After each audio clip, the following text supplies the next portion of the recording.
Bonjour, prenons maintenant l'exercice suivant où on veut calculer une capacité équivalente. Donc l'exercice consiste à une association de condensateurs ou bien de capacités qui sont en série ou en parallèle. Donc si je vous rappelle que l'association des capacités, c'est l'inverse des associations des résistances. C'est-à-dire, si j'ai deux capacités en parallèle, l'association entre C1 et C2 n'est autre que C équivalent qui est égal à C1 plus C2. Alors que l'association de deux capacités en série n'est autre que C équivalent, donc C, C1, C2 sur C1 plus C2, puisque on doit déterminer 1 sur C équivalent qui est égal à 1 sur C1 plus 1 sur C2, et je réduis au même dénominateur pour avoir C2 plus C1 sur C1 C2, d'où C équivalent, c'est l'inverse de ce quotient, il est égal à C1 C2 sur C1 plus C2. Voilà. Je passe maintenant à la résolution de l'exercice. Donc, je prends une capacité, ici, capacité, deux autres. Voilà. C1, C2, C3, C4, C5, C5, C6 entre A et B. Voilà, entre A et B, C1, C2, C3, C4, C5, C6. Voilà.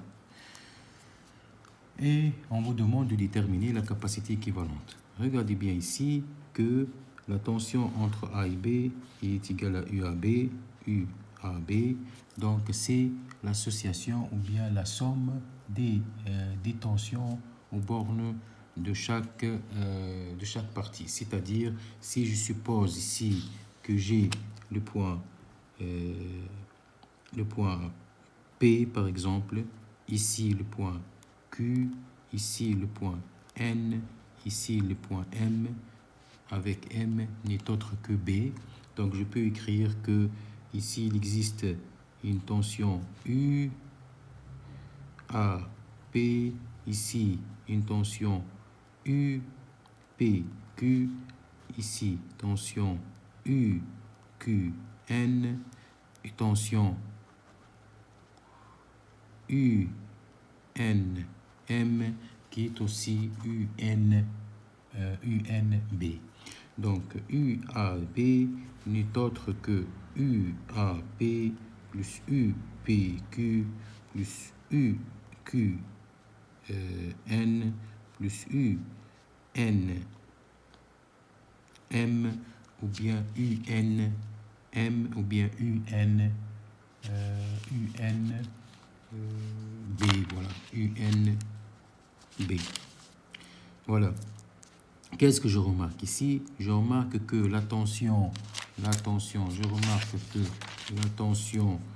UPQ aux bornes de C2, c'est la même tension que UPQ aux bornes de C3, puisque les deux composants C2 et C3 sont en parallèle.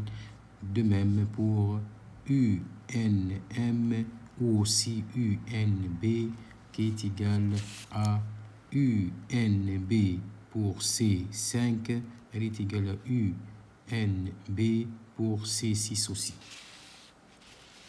Ça, c'est pour vous rappeler.